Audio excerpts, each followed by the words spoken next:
Think about the hierarchical of communication. For me, it goes letterbox, email, text message, phone, face-to-face. I think one of the problems is a lot of people want to leave the lower tiers of the communication out and just go, hello, Sam, you don't know me. Can I come into your house and have a look at it, please? Most leaders think they're coaching when they're actually just managing. I think to be a great coach, you have to be empathetic. You've actually got to have a greater ambition and a greater belief for the person they do for themselves. And most people don't get that. Like if I think Billy's a dickhead, then Billy will always turn up in my eyes as a dickhead. You've got to be careful as a coach not to put people into boxes.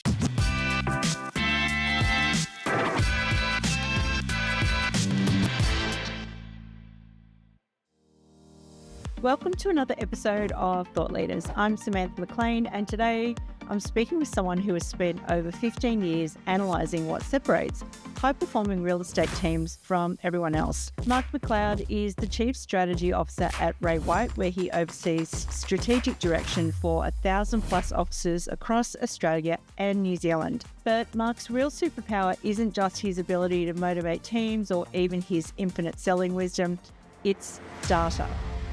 Ray White has been tracking buyer behaviour, seller psychology and agent performance for more than 15 years, giving them access to proprietary intelligence that most coaches simply don't have. Mark and I recently launched the Performance Coaching Sprint, a 5-day email course that distills what Ray White's data actually reveals about coaching effectiveness. Working on that project showed me something pretty important. Most leaders think that they're coaching when perhaps they're actually managing or maybe even managing the wrong things. And the gap between the two, probably costing them millions. So in today's conversation, we'll explore why skills can be overrated in Mark's framework, what Ray White's 15 years of data reveals about the 400% listing advantage, and the uncomfortable truth about high performers who resist coaching. So Mark Macker, welcome back to the show. Thanks, mate. So you've said that skill is highly overrated in real estate, and you've seen agents with exceptional skills make no money, while others with some ability have the ability to build a thriving business. Walk me through what you're actually seeing in the data that has led you to the conclusion. Well, when I say skills are highly overrated, it's more of a tongue-in-cheek line to say that skills are obviously rated. You need to have a certain level of skill. And what I mean by that is if you break this industry down, it's actually a collection of tasks. There's a high percentage of those tasks that require little or no skill. If I can give you an idea where that comes from, we use Nurture Cloud, which is widely known throughout the industry now, which is our CRM that we're developing. And obviously that provides us with an absolute truckload of data. We did well over 1 million calls on Nurture Cloud last month. That's in a 4-week period. And we did 2.5 million interactions, which includes prospecting calls, which includes buyer callbacks, buyer calls, and also includes text messages. So we're able to actually track the effectiveness of those activities right through, and it's a fairly large data set that we get to look at. It is clear from the work that we've done, the number one metric to move a real estate business is appraisal numbers. I say this openly that probably the speaker I've seen over the year, and you and I have been to truckloads of conferences. I've spoken at a heap so of you, Sam. The one that's affected me the most is a guy called Drew Ginn, who many would remember was part of the Awesome Foursome. There was a time in his talk in the Awesome Foursome, they appointed him to be the boss of the four. And he said he made every decision based upon one criteria, and that criteria is, will it make the boat go faster? This is a four that rode at the Olympics, I think by memory, multiple Olympic gold medalists. And every decision that he made was, will it make the boat go faster? That was such a profound effect of me when I saw the data that everything I look at now is that will it simply generate more appraisals? And you look across the industry today, and I've coined this phrase, and the phrase is, most agents' financial ambition are completely incompatible to their appraisal numbers. If we look at our network and I track the agent and the agency who through a collection of tasks, calls, SMS, letterbox drops, quality callbacks at opens, yada, yada, yada, through the collection and the consistency of those tasks, have been able to increase their appraisal numbers. We've seen performance increase directly proportionate to the increase of appraisal numbers. And the majority of those tasks, and my comment about skills highly overrated, the majority of those tasks, Sam, don't require any skill set. They require resilience, they require consistency, and they require, patience to build a real estate business. So that's where the phrase is coined. That's a fairly long answer to the first question, Sam, but that's how we arrive at that. At Connect 2025, you presented data from NurtureCloud, which you've just talked about, showing that agents who meet vendors inside the property have a 400% higher listing win rate. And you said that data is clear. So help me and everyone else understand, why isn't every agent doing this? The answer to your question, why people don't do it, I'm not really sure. But if I can go back and get some clarity around the statement of 400, what people don't get, how do I put this in a way that makes sense? Homes don't list themselves. People list homes. So if you're not connecting with the people, if you're just doing a desktop appraisal, and inside NurtureCloud, they actually have to nominate whether it's a desktop appraisal or a face-to-face inside the home. And we get to see that data. And the difference is just absolute, miles apart on that. Because what an appraisal is about, and there's two parts here. One of the issues is that people believe that appraisal has something to do with listing a home. In the long term, it does, and sometimes in the short term, it does as well. I refer to appraisals as RCMs, relationship commencement meeting. We work on the premise that if I'm looking after a suburb and there's 2,500 homes and I've been into 1,500 of those, I've actually commenced the relationship with half of my community. Now, everyone knows, Sam, you're into AI and all that type of stuff, and I think that's a great journey that you're on and taking a lot of people with you. I believe that journey is going to continue. And I believe, rightly or wrongly, and you and I might debate this, that I think that human connection is going to play even a more role as AI starts to take up. Unless you tell me otherwise, Sam, and you're far more talented around AI than I am, AI can't have the relationship between Macca and Sam.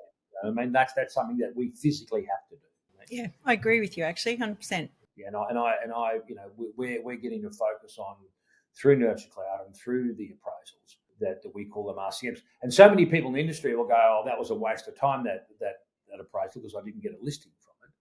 Where we go, that appraisal was worth every second of it because I started a relationship. It's interesting, though. I guess let's get into the nitty gritty, because there's probably some people out there listening now that are sort of saying, all right, well, it's hard to get in just for an appraisal these days because everyone offers the free appraisal.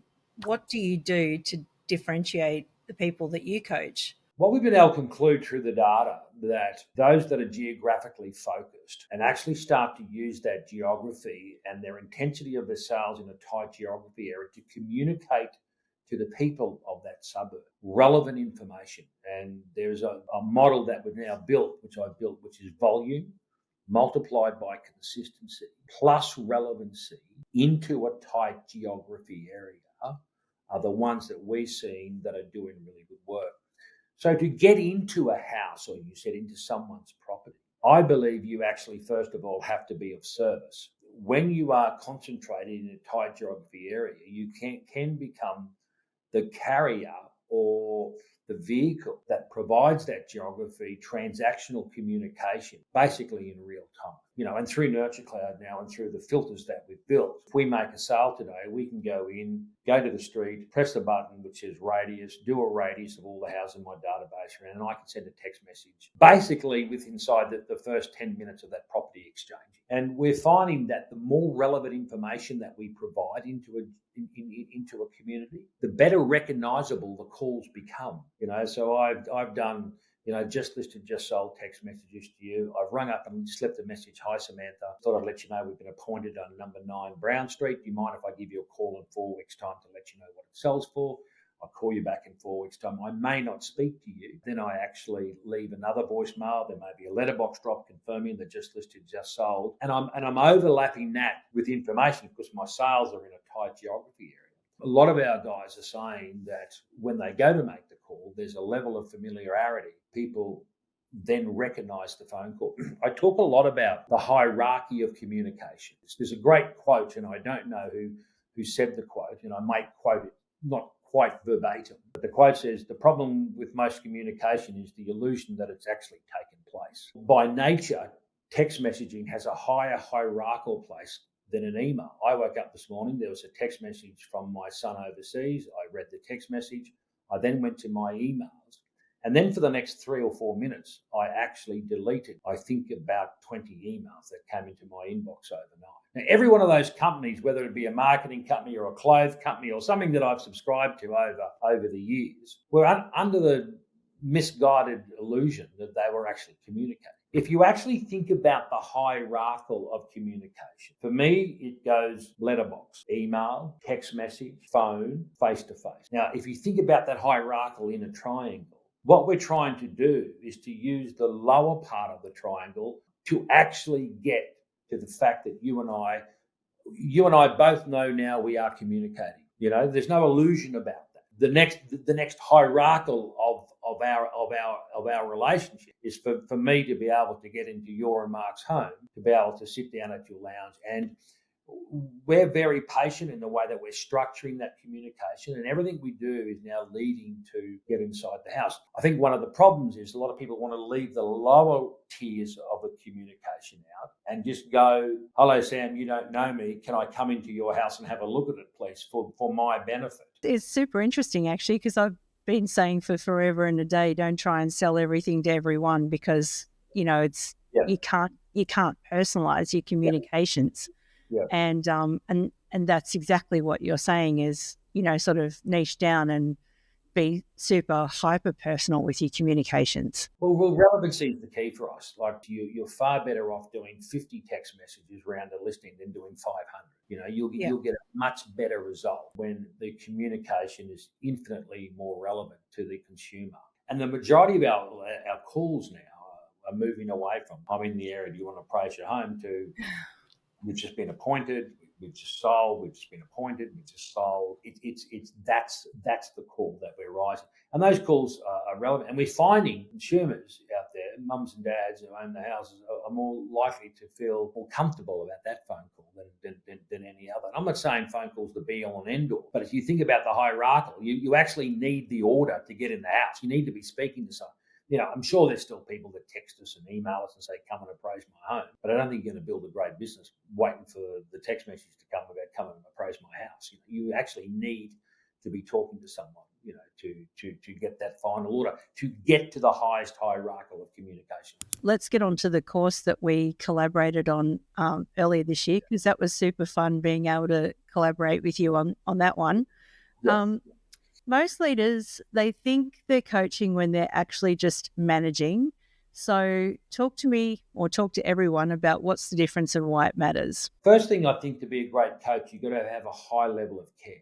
I get the shit sometimes with people, obviously, but I try to be direct from empathy. And I think to be a great coach, you have to be empathetic. That's first and foremost. And just understand at some stage of some people's journeys, there's things going on that you need to understand that. So I think that's the first thing. I think the second thing is that you've actually got to have a greater ambition and a greater belief of the person they do for themselves. And most people don't get that. Like if I think Billy's a dickhead, then Billy will always turn up in my eyes as a dickhead. And you see it all the time in offices. You think he's a dick. He says something funny and kind of, he's a dickhead. And you see someone who you think's a good guy, and they say the same thing, and everyone gets a giggle. Like you've got to be careful as a coach not to put people into boxes. So the second part of coaching, which I think probably unspoken, is the part about having a higher belief. I believe that everyone I work with, I actually have a higher belief for them than they do for themselves, and that allows them, Sam, to actually fill the space that I have for them. When you don't have the space for their growth, they will very rarely grow under your care or tutorage. I think the other part is to be very clear. Like I haven't got a mortgage on being correct. I haven't got a mortgage on what I say or believe in is correct for everyone. I do try as much as we can make all our decisions based upon the facts. 10 years ago, 12 years ago, there probably would have been stuff that I would have done on instinct and belief and kind of understanding under the guise of this funny word called experience. Where today, for us, the facts are just the facts. When you have the facts at hand, it enables you to have really clean conversations. There's no animosity. I believe you can say anything to anyone if you haven't got a barb in the spear. So I found that we've become more effective off the back of facts with empathy. The ability to be a great coach comes from empathy, creating the space, having the correct information, being barbless in the way that you deliver that, and being genuinely caring about the person, in front of it, and understanding that at different times of people's lives, people have got shit going on, and you need to take that into account. That would be the framework that I would start from. Absolutely. And so, let's get into the guts now. So let's just say you've got a team leader that's come to you saying, my agents aren't hitting their targets. What's your first question? It's actually probably not my first question. It's probably my first comment. My first comment is that nothing becomes important to a team until it becomes ultra important to the leader. I believe I should be able to walk into a real estate business today without speaking to the owner, walk around and actually see what's important to the business. Now, if you walk in a number of our businesses, about 230 of them now, they have big LCD screens up. They'll have how many calls have been made for the day, what the appraisal rates are for the day for individual agents. They'll have our callback rates. We can actually monitor, all the callback rates and connection rates from our opens on the weekend. So they're all on LCD screens now. So it's fairly clear when you walk into these businesses what is important to the leader. So the first thing is, if they're not doing what you want them to do, it's just not important enough for you as leadership yet. The second part is, I should be able to ask everybody in the team what's important to the leader, and I should get one answer. We have we have a lot of great businesses, as other brands do as well. But you go Peter Diamantidis group out there in the west of Sydney. They're the first group that's broken 50,000 calls for us in a 4-week period. You ask the team there what's important to Pete, and they'll go appraisal numbers. That's what's unbelievably important to Pete. And surprisingly, it's the most important thing to the agent. It doesn't become important to your team 1 second before it becomes important to you. And I say to young leaders, you need to be obsessed about the things that matter. If I owned a real estate business again today, I would be obsessed about appraisals. Obsessed. It would be my number one communication. And yet you go and ask a lot of leaders and say, how many appraisals did you do last month? And they'll answer about 50. The word about means I've got no fucking idea. That's what about means. You know what I mean? And so here's the number one metric in a real estate business. And people may argue with me on that, Sam. There might be some of your listeners out there to say, well, I don't agree with that. Well, that's fine. I'm just going off the data that we have. But, fancy not... if it's not the number one important thing in a real estate business, it's in the bloody grand final of being important, And so for a business owner not to know what the number one metric is in their business to the T, I find really strange. What do you do with someone who resists being coached? So you've given them the data. I have a saying. I have a lot of sayings. My saying is that if it rains for long enough, eventually everyone puts a raincoat on. And what I mean by that, I actually coined that in Auckland one day. It was pissing down rain.